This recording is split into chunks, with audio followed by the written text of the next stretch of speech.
Amilcar Bettega est un écrivain et traducteur littéraire brésilien. Il est né à San Gabriel, dans le sud du Brésil. Il est titulaire d'un diplôme en génie civil et d'une maîtrise en littérature brésilienne. Il est l'auteur de 5 livres, 3 recueils de nouvelles, un livre de petite prose ou d'instants fictionnels, comme il les décrit, et un roman qui s'intitule Barreira, où l'inexplicable et le non-dit sont habilement mis en scène. 2 éléments qui caractérisent l'écriture d'Amilcar. Ces livres ont reçu plusieurs prix littéraires importants au Brésil. Ils sont publiés au Portugal, en Espagne, en Italie, en Colombie et en Bulgarie. Ces nouvelles, quant à elles, ont été traduites et publiées dans une dizaine de pays. Amilcar est considéré au Brésil comme l'un des meilleurs nouvellistes de sa génération. En tant que traducteur, il a traduit aussi bien des auteurs classiques comme Guy de Maupassant que contemporains comme Léonore de Recondo ou Camille Dumoulier. Sa traduction d'un recueil de 125 nouvelles de Maupassant, publié en 2009, représente la plus grande anthologie de cet auteur français jamais publié en portugais. Un travail pour lequel il a reçu une bourse de résidence au Collège des traducteurs littéraires d'Arles. Toujours comme traducteur, il a collaboré avec l'Atelier européen de la traduction, Scène nationale d'Orléans, traduisant plusieurs pièces de théâtre d'auteurs contemporains.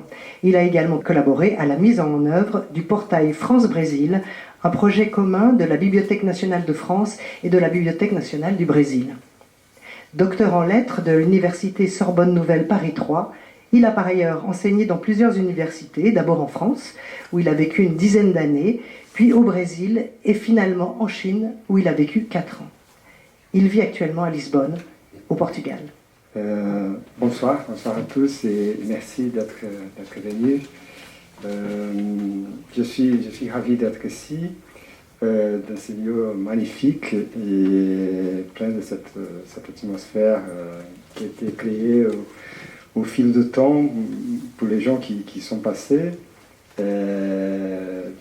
depuis que Rowohlt et sa femme jeune vivaient ici et recevaient leurs amis et écrivains, mais aussi par d'autres écrivains et traducteurs comme nous, hein, qui passent chaque année pour travailler quelques semaines dans des conditions qui sont presque idéales. Hein. Et c'est la deuxième fois que je suis en résidence au château de Lavigny. Je suis un récidiviste et j'en suis très reconnaissant. Hein. Donc je voulais dire un grand merci à Sophie et je pense qu'en la remerciant, je remercie aussi la Fondation Ludwig Rowohlt et ses partenaires, en particulier dans mon cas à la Fondation Pro Helvetia qui a soutenu mon séjour. Et voilà, je pense qu'en remerciant Sophie, c'est bien parce que je pense qu'elle incarne un peu, elle reflète très bien l'esprit de ce lieu par son hospitalité, par sa volonté d'accueil, en fait, son ouverture aux autres. C'est très bien, merci beaucoup. Bon, je ne suis pas bon à l'oral, hein, donc j'ai apporté mon anti-sèche ici, et donc je vais sécher, je vais suivre mon scénario, sinon je n'arrive pas à finir mes phrases, c'est catastrophique. J'avais prévu de lire d'abord un texte, quelques lignes, un paragraphe de texte en portugais, puis le texte en français. Hein.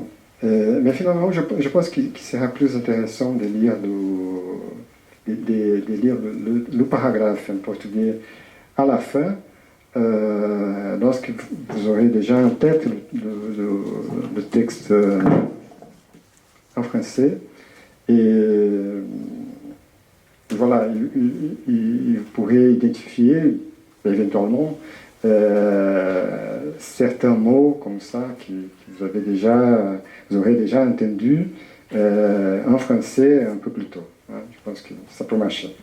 Et je pense que cela peut aider aussi à nous rendre compte de la proximité qui existe entre ces deux langues, le portugais et le français. Hein. Et bien sûr, cela va donner à tous, pas seulement aux francophones, la possibilité d'écouter la musique du portugais. Bon, pour le texte, pour la lecture, je vais vous lire un texte très court. Ne vous inquiétez pas, c'est plus court que l'introduction. En fait. Et mon dernier livre, c'est celui-ci. Ce livre est un recueil de textes brefs, 69 au total. Et ce ne sont pas exactement des nouvelles, en tout cas pas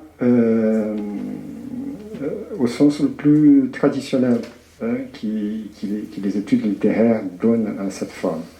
Ce sont tout simplement des fictions, hein, des récits minimaux parfois, tantôt des considérations sans importance, tantôt des fragments du rien du tout.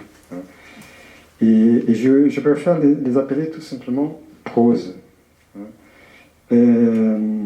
Et en ce sens, le choix de la forme et de sa nomenclature est aussi une manière pour moi de faire référence et d'introduire en fait dans mon livre l'esprit d'un écrivain qui est très cher pour moi, hein,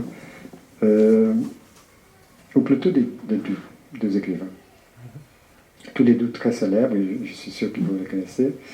L'un des deux est un écrivain suisse, et sa prose, son texte est sans doute la principale référence de ses livres.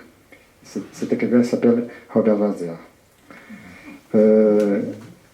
Le titre de mon livre, Prosa pequena, petite prose en français, reprend le titre d'un recueil de ce texte si caractéristique de Walser, des textes inclassables, en fait, qui ne racontent pas grand-chose, et comme si c'était un regard qui se promène sur la surface de toutes petites choses, et en trouvant parfois la poésie là où elle semble ne pas être, en fait.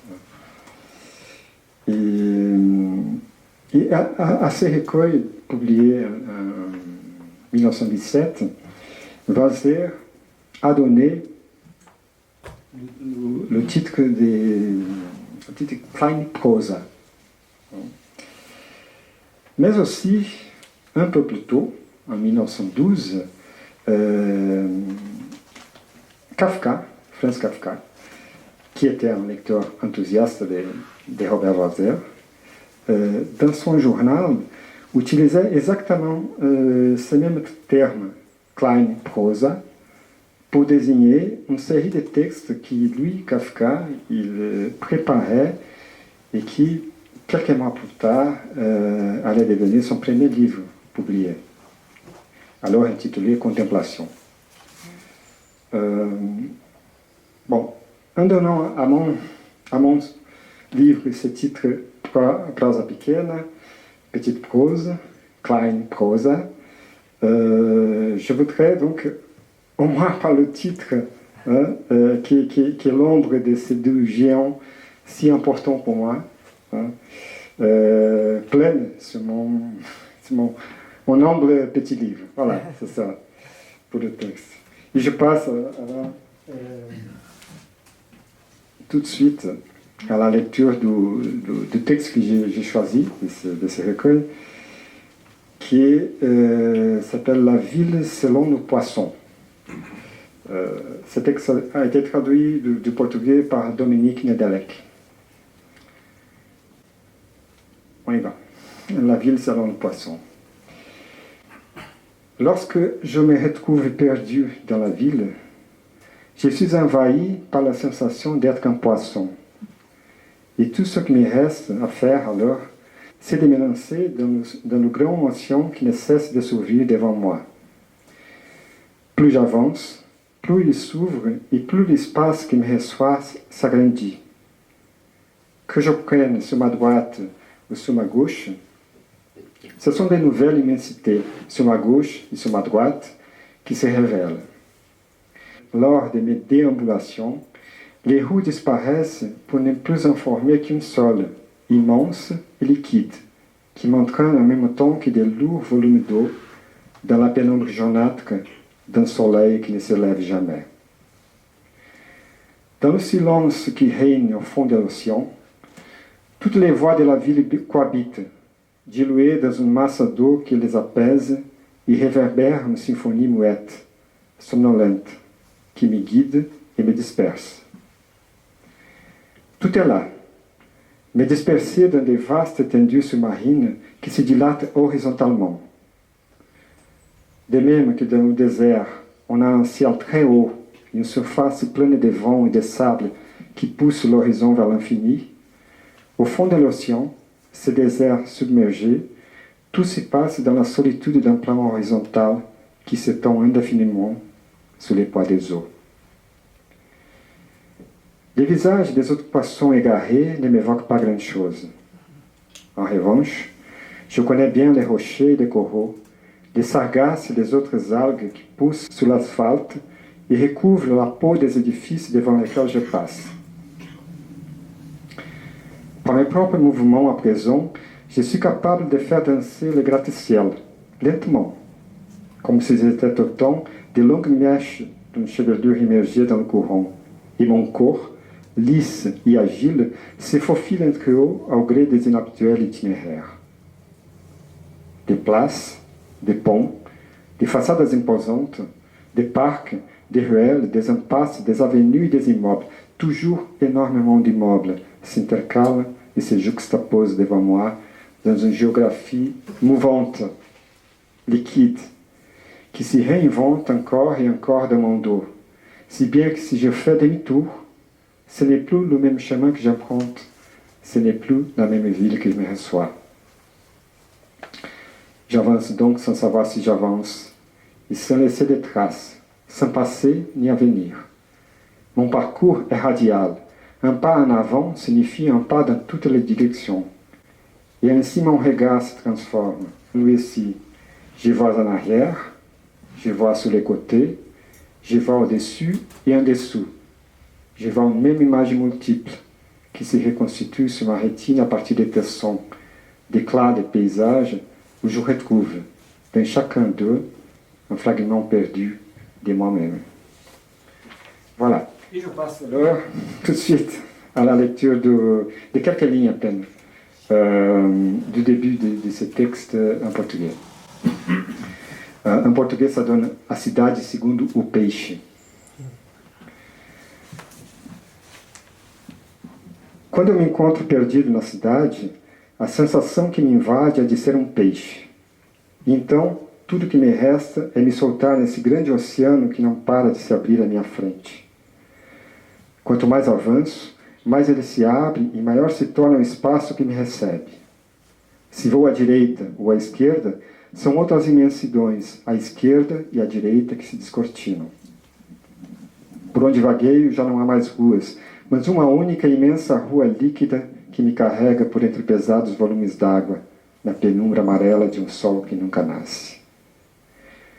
No silêncio que reina no fundo do oceano, todas as vozes da cidade coexistem, diluídas numa massa d'água que as apazigua e reverbera uma sinfonia muda, sonolenta, qui me guide et me disperse. Voilà, je m'arrête là. Et merci beaucoup.